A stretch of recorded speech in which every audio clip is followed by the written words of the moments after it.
पर चला ओम भूर्भुवः स्वः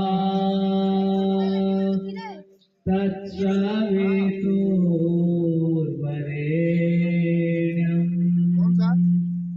भर्गो देवस्य धीमहि धियो यो नः प्रचोदयात्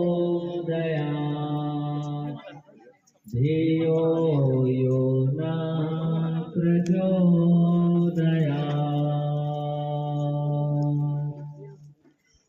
ईश्वर की असीम अनुकंपा से आज हम लोग सब बूढ़ी पाली पंचायत के इस जंजरा गांव में और अपने इस क्षेत्र के विशिष्ट धार्मिक कार्यकर्ता, किसी भी बच्चा का आज बर्थडे है तो एक आहुति जो भी बच्चा वेद के अनुसार जीवन देने वाले याद दिलाना एक आहुति बच्चे। हाँ हाँ आप सब लोगों की उपस्थिति में और अपने भोला जी के अच्छा गृह मंदिर के प्रांगण में आज का विशाल अन्न वस्त्र वितरण सेवा महायज्ञ का कार्यक्रम होने जा रहा है। आप लोग सब यहाँ पर उपस्थित हैं। आप सबको बहुत बहुत धन्यवाद। और आप सब लोगों की ओर से हमारे मध्य उपस्थित हमारे आदर और सम्माननीय विजय कुमार लाहौटी जी, जो कि इस पवित्र और सुंदर कार्यक्रम कराने में महत्वपूर्ण भूमिका लेते हैं, उनको सब की ओर से बहुत बहुत अभिनंदन करतल ध्वनि के साथ। इसी प्रकार उनके पुत्र यहाँ पर विराज भी उपस्थित है, उसको भी सब की ओर से बहुत बहुत अभिनंदन। सोनपुर कॉलेज के हमारे गुरुकुल के ही स्नातक, सोनपुर कॉलेज में जो प्रोफेसर हैं आचार्य डॉक्टर कैलाश चंद्र जी हमारे बीच उपस्थित हैं। तो और अच्छा लगता है आपको भी सब की ओर से बहुत बहुत अभिनंदन। यूट्यूब में गुरुकुल के ब्रह्मचारी और इस क्षेत्र के सभी धार्मिक नौजवान साथी और हमारे खरिया रोड के सभी धर्म और संस्कृति और भारतीयता को अपने जीवन में व्यवहार में आत्मसात करने वाले और संस्कृति की प्रचार हो इसकी अभिलाषा रखने वाले हमारे खरिया रोड के सभी आदर और सम्माननीय धार्मिक सज्जनों को इस पवित्र मंच की ओर से आप लोग सब की ओर से बहुत बहुत अभिनंदन।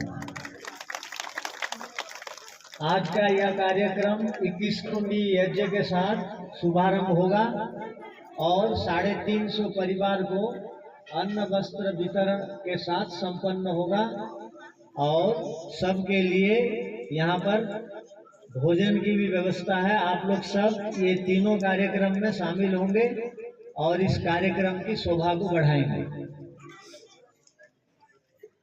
और हमारे साथियों से निवेदन है, वो भोला जी आदि सब और तेजू आदि सब क्या लाओ, क्या हमारे बीच उपस्थित लाओ ना। अरे प्रणाम। हमारे बीच में उपस्थित हमारे आचार्य डॉक्टर कैलाश चंद्र जी को आप लोगों के सब की ओर से और प्रणाम पाए जय श्री राम। और बढ़िया वीडियो बना दीजिए। हाँ, अपने तेजू जी और ये बना देते हैं प्रणाम। तेजू जी और मम्मी नमस्ते भूपेंद्र जी तिवारी जी, आप लोग सब आकर के अपने आचार्य डॉक्टर कैलाश जी को और अपने आदरणीय यहाँ पर ही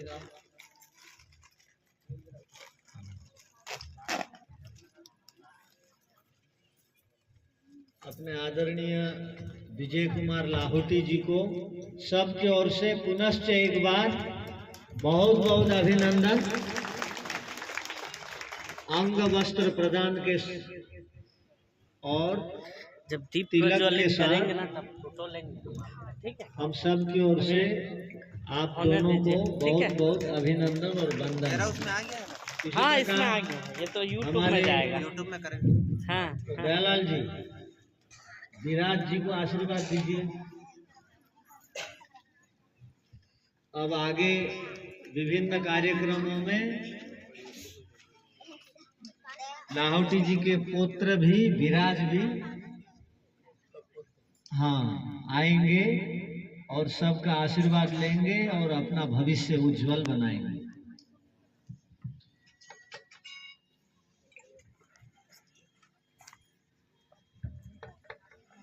तो बैठ जाइए आप।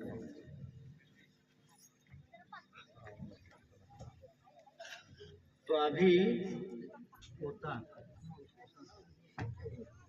हाँ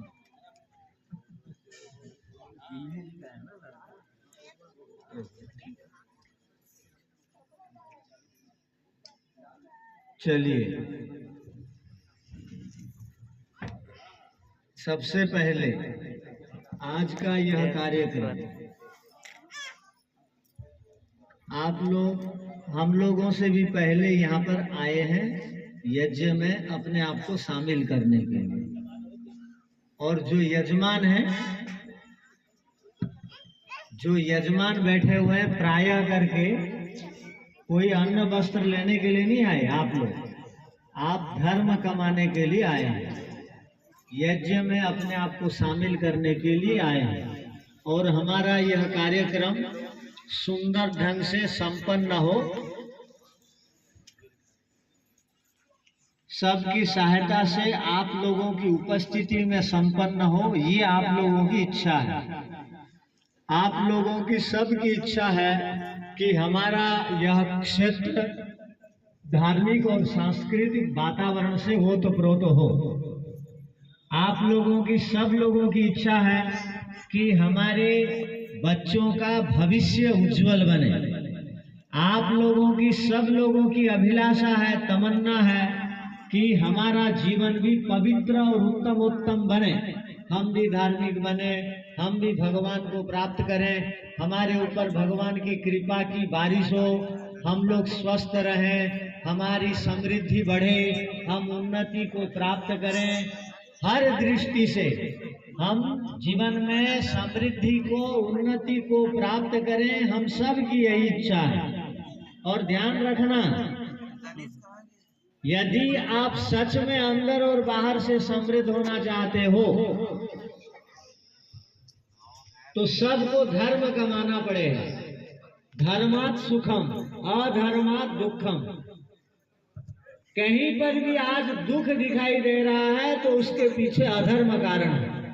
अधर्म का अर्थ होता है अन्याय, अधर्म का अर्थ होता है असत्य, अधर्म का अर्थ होता है पक्षपात युक्त जीवन, अधर्म का अर्थ होता है दूसरों की हानि करना, अधर्म का अर्थ होता है पशु पक्षियों को मार के खाना, अधर्म का अर्थ होता है अपनी हानि स्वयं करना। तो हम अपनी हानि स्वयं न करें, हम दूसरों को दुख न दें, अपने कर्मों से दूसरों के लिए अपने लिए हानि करने वाले न बने, ईश्वर की विशेष अनुकंपा को प्राप्त करें और धर्म अर्जन करने वाले बने, धर्म का संग्रह करें, न्याय पथ के पथिक बने, भारतीय संस्कृति की रक्षा के लिए तन मन धन से अपने आप को जोड़ें। ये सब आप लोगों की इच्छा है। और यहाँ आकर के और एक बात अच्छी लगती है कि आप सब अपने बच्चों को गुरुकुलों के कार्यक्रमों में भेजते हैं। पहली बात, गुरुकुलों में शिविर होने से भेजते हैं। दूसरी बात, गुरुकुलों के काम में भी सहायक बनने के लिए बच्चों को प्रेरित करते हैं। ये तीसरी बात। और यहाँ पर रात को आप यहीं पर बच्चों को, कुछ माता पिता यहीं पर बच्चों को रखते हैं, 10-20 बच्चे यहाँ रहते हैं। और ट्यूशन करते हैं, गायत्री मंत्र जप करते हैं, सुबह सुबह योग करते हैं, व्यायाम करते हैं, ये बहुत बड़ी बात है। और जब भी कोई कार्यक्रम होता है 3 दिन 6 दिन के लिए गुरुकुल में भी रहते हैं, ये भी बड़ी बात है। और बहुत सारे बच्चे, भारतीय संस्कृति की पहचान चोटी है, यज्ञ पवित्र है, उसको भी पहने हैं, ये और खुशी की बात है।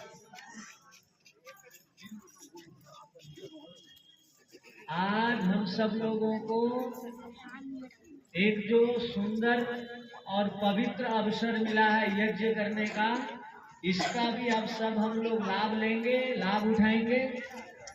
और एक खुशी की बात क्या है पता, अपने पुनाराम जी के यहाँ से भी उनके बड़े भाई की लड़की जो है अब चोटीपुरा गुरुकुल में पढ़ती है, यहाँ से 2000 किलोमीटर। अब देखो, और आगे चल करके ये भोला जी की भी बेटी जाएगी गुरुकुल पढ़ने, बेटा जाएगा गुरुकुल पढ़ने। तो वो तैयार है कि नहीं? वो तैयार है तो ठीक। तो सब लोग आगे संस्कृति की रक्षा के लिए, पवित्र परंपरा को अपने गांवों में स्थापित करने के लिए, अपना भविष्य को उज्जवल बनाने के लिए सब लोगों को हर प्रकार से प्रयत्न करना चाहिए। आप लोग सहयोगी हैं, इसलिए आपको सबको पुनश्च धन्यवाद। आइए अब यज्ञ कार्यक्रम का शुभारंभ करते हैं।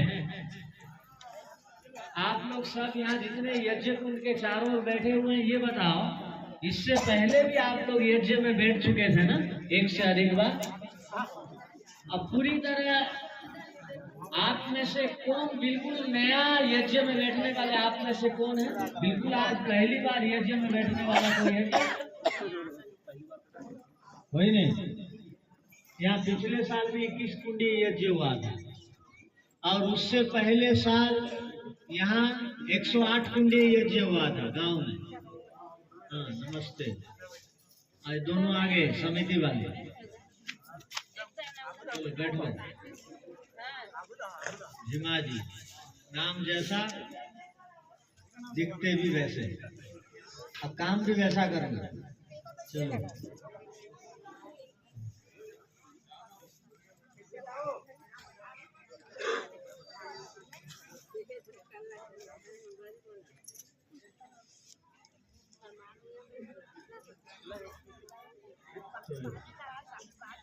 देखिए, आप लोगों के लिए प्रतीक्षा कर रहे थे।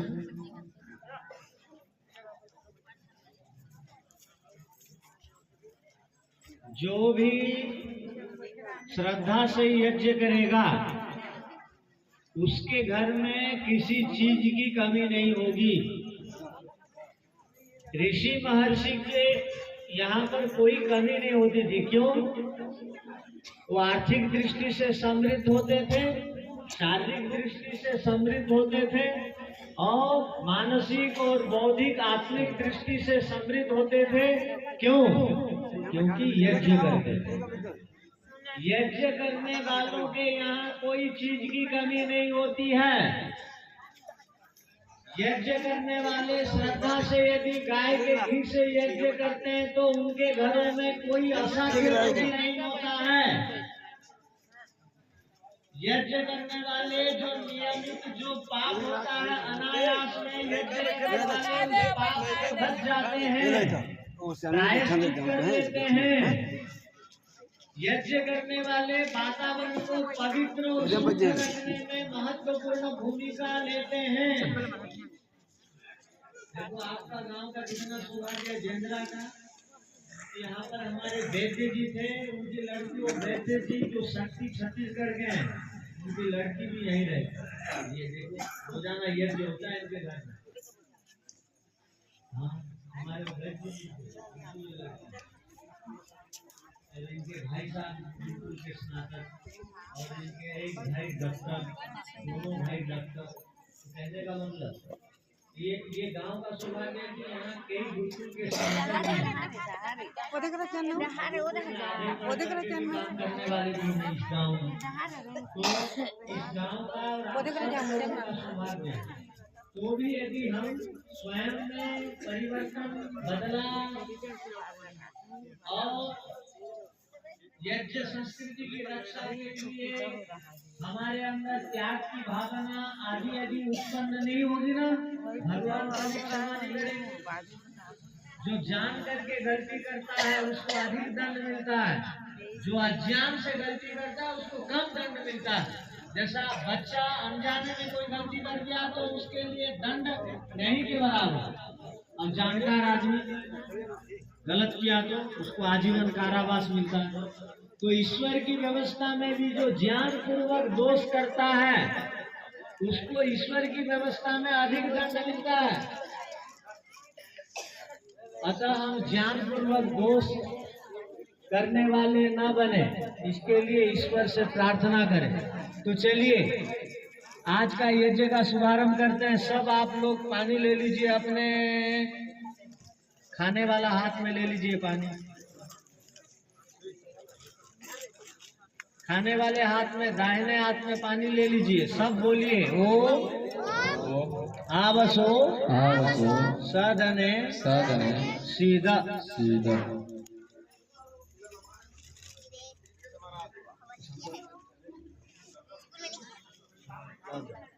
ये संकल्प पाठ बोल रहे हैं, आप लोग उसको दोहराएंगे वो बोलने के बाद ब्रह्मचारी। चलो ओम तत्सत् श्री ब्रह्मणो दिवसे द्वितीय प्रहरोत्तरार्धे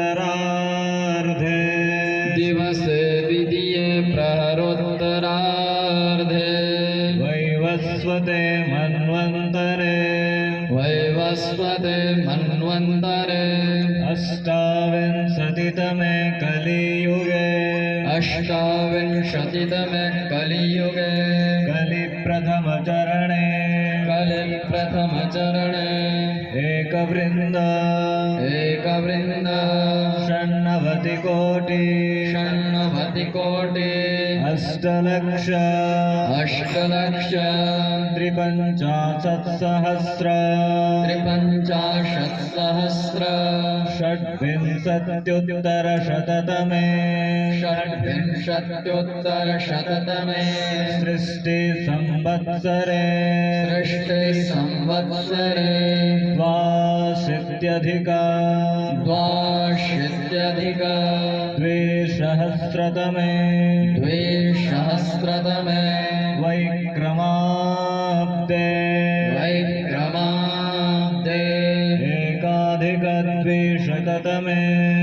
एकाधिकद्विशततमे श्रीमद्दयानन्दाब्दे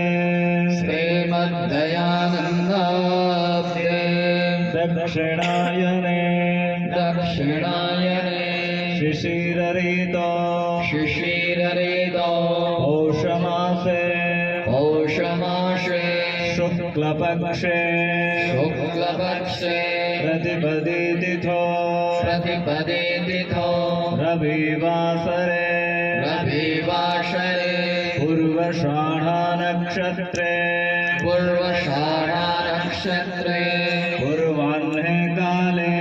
पूर्वाह्ने काले शुभमुहूर्ते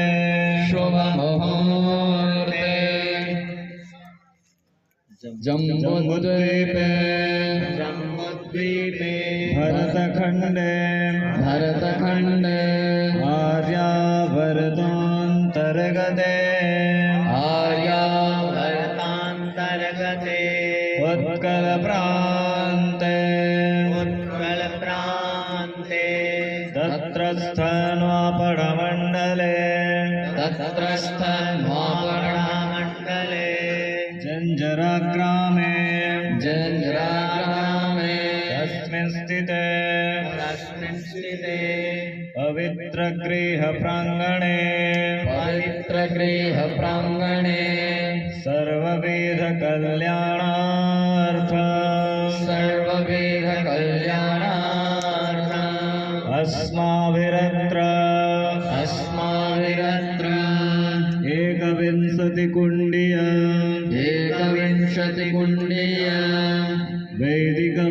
शांति यज्ञ वैदिक विश्व शांति यज्ञः देवयज्ञश्च देवयज्ञश्च क्रियते।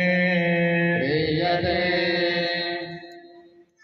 पानी छोड़ दीजिए। अब आचमन के लिए एक एक बार पानी ले लीजिए। पहली बार पानी ले लीजिए अपने दाहिने हाथ में,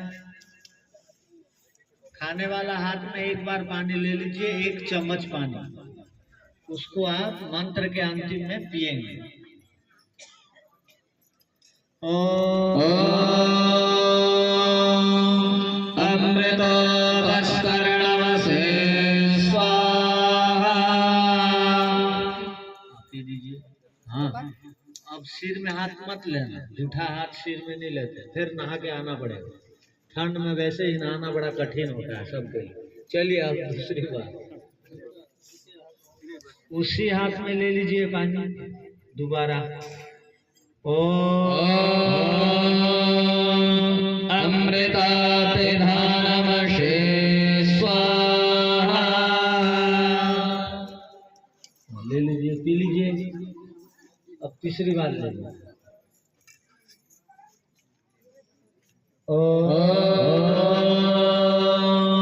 सत्यं यशस्रेमयश्रेयतां स्वाहा।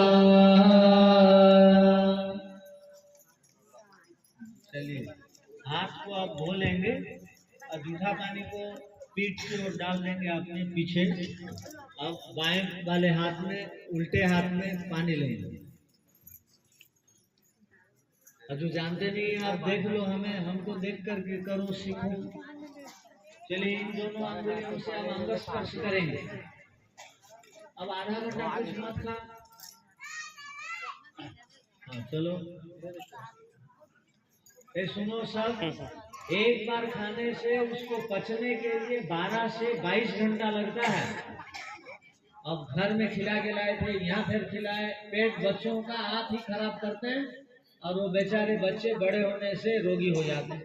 इसलिए 6-7 घंटा पहले दोबारा किसी को कुछ मत खिलाया करो। चलो अब ऐसा पानी ले रहे।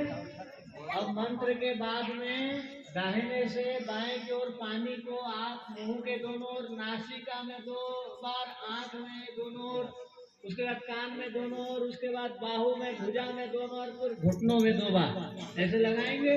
और सब लोग क्या चाहते हैं, ये क्यों कर रहे हैं, ये कोई खेल नहीं है, ये इसलिए कर रहे हैं कि मेरी आंख 100 साल तक दिखे, मेरे बाहू में शक्ति 100 साल तक रहे, मेरे घुटनों में दर्द 100 साल तक ना हो, मेरे कान 100 साल तक सुनाई दे। या चाहते हैं खराब हो जाए? हाँ चलो तब करो ठीक।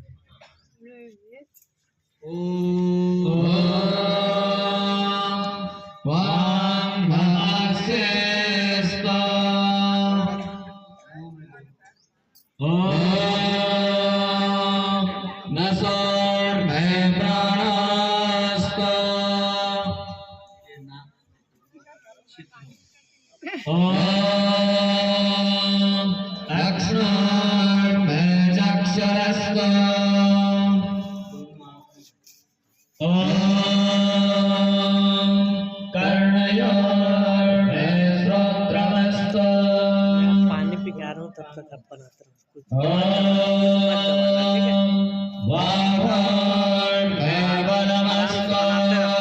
जूम कर सकते हो बात।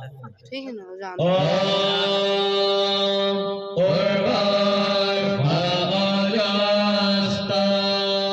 दोनों घुटनों में।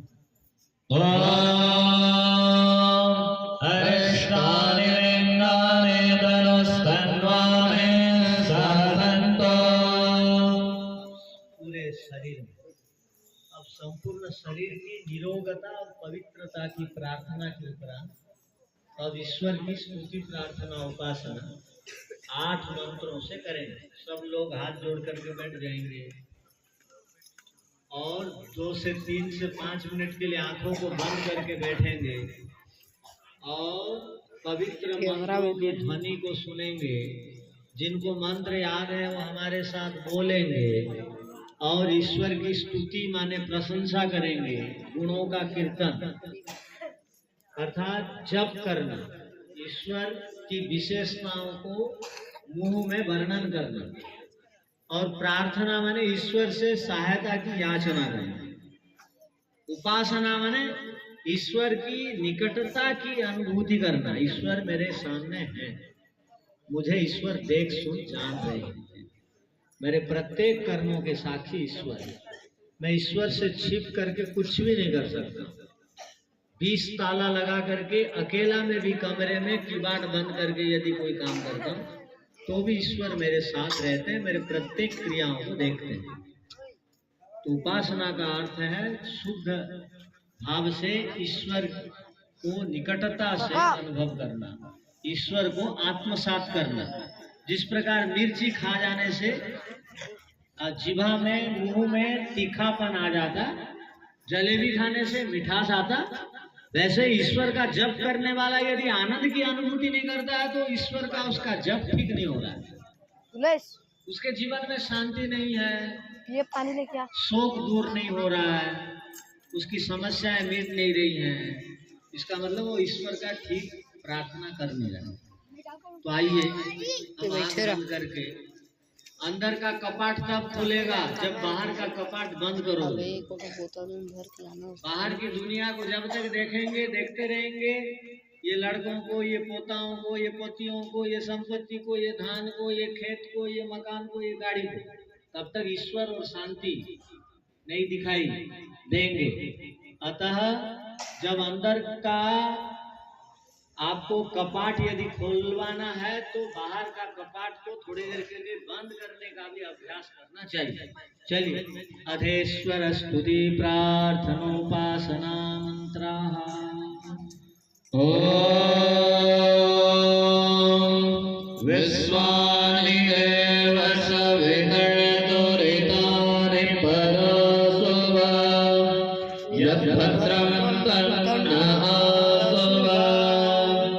हिरण्यगर्भसमवर्तताग्रे भूतस्य जातः प्रतिरेक आसीत् सदा धारपृथिवीन्यामुते मां तस्मै देवाय हविषा विधेम यः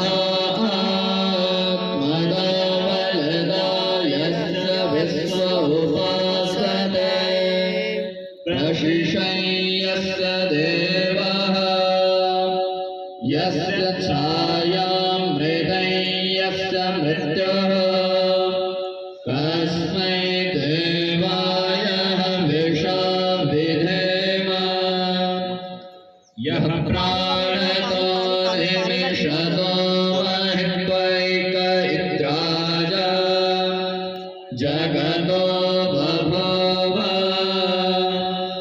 यदीशे अस्य द्विपदश्चतुष्पदः तस्मै देवाय हविषो विधेम येन द्योरुग्रा पृथिवीर्चन्द्रिणा येन स्वस्वविदय्येन नाकः यो अन्तरिक्षे रजतो विमानः कस्मै देवाय हविषा विधेम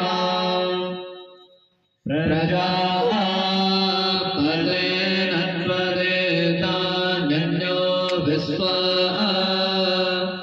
जातानि परिता बभूव यत्कामास्ते जुहमस्तन्नो अस्तु भयं सामपतयोरयेण स नो बन्धोर्जनिता सविधाता धामानि वेदभुवनानि विश्वा यत्र देव अमृतमानसानास्त्रित मध्येरयन्ता अग्नेन यसुपधाराय अस्मान् विश्वानि देववयुनानि विद्वान् युयोध्यस्मज्जुहुराणमेन भूयिष्ठां ते नम भुक्तिं विधेम। इति स्वरस्पति प्रार्थनोपासना। सब लोगों के यज्ञ कुंड के पास में दीपक है। अब माचिस लीजिए हाथ में। अब जो पश्चिम की ओर बैठा है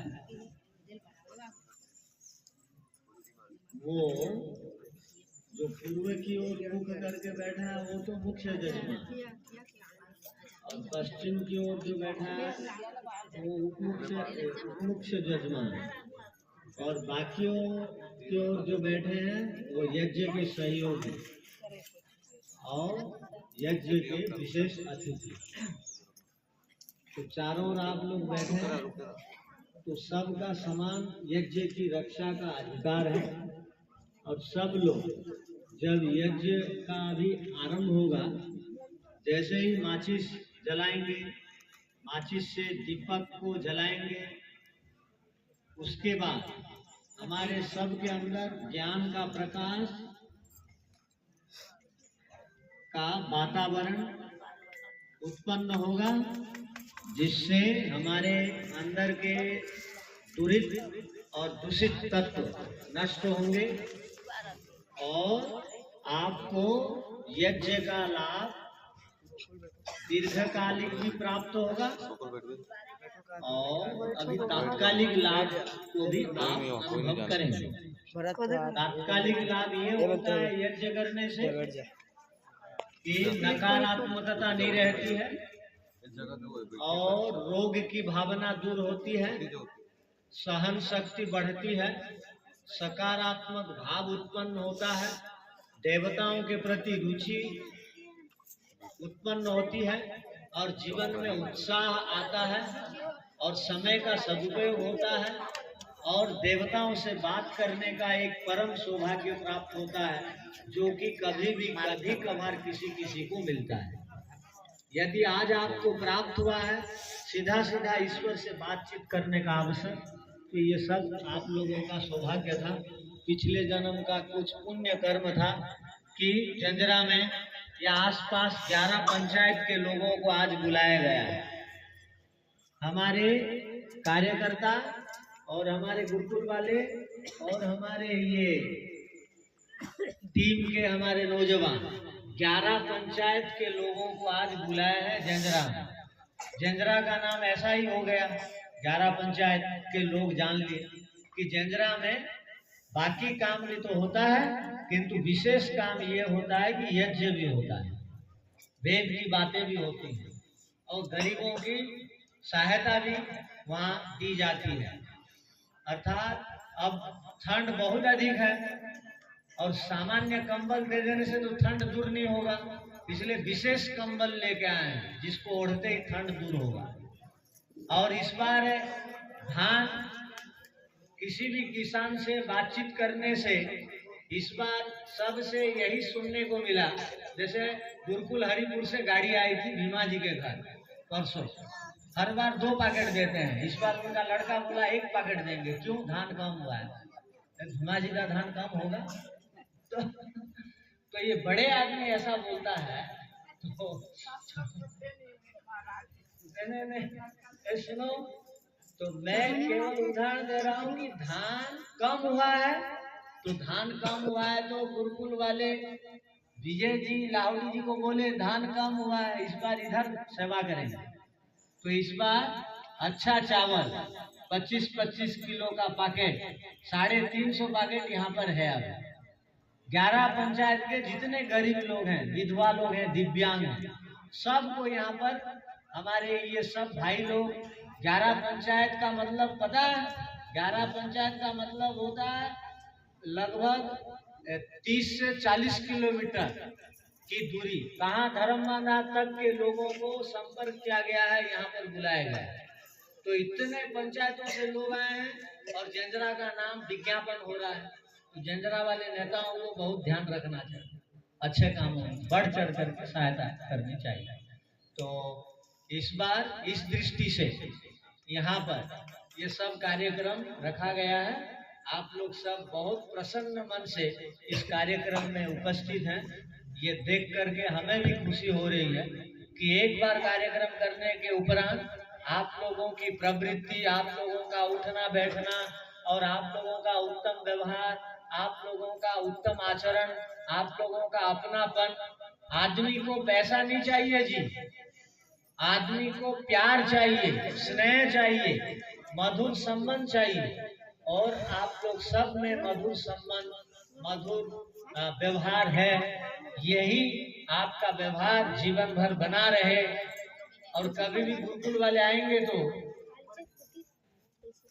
उनको अतिथि समझ करके उनको अपने घरों में बैठाना, स्थान देना और उनसे कुछ सलाह लेना, ज्ञान विज्ञान की बात पूछना, तब तो घर में उन्नति होगी, आध्यात्मिक वातावरण बनेगा।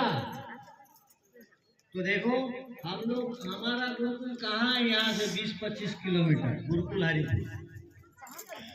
वहां से आकर के आप लोगों के बीच और इस क्षेत्र में, और कहाँ हमारे आदरणीय लाहौटी जी रायपुर से, और लाहौटी जी कहाँ कलकत्ता के दानदाताओं के साथ ये कार्यक्रम के साथ जोड़ करके ये सब कार्यक्रम को बनाना और उसमें आप लोगों का साथ देना, ये सब मणिकांचन संयोग है, अर्थात सोना में सुहागा बोलते हैं ना। ईख में मिठास भी हो और ईख में सुगंध भी हो तो कहना ही क्या, 4 चंद लग जाएगा। तो कहने का मतलब, चलिए अब हम शुरू करते हैं। अब सब माचिस ले लीजिए, हाथ में दीपक को जलाइए। अब मंत्र पाठ करना है, सब लोग दीपक को जलाइए। ओम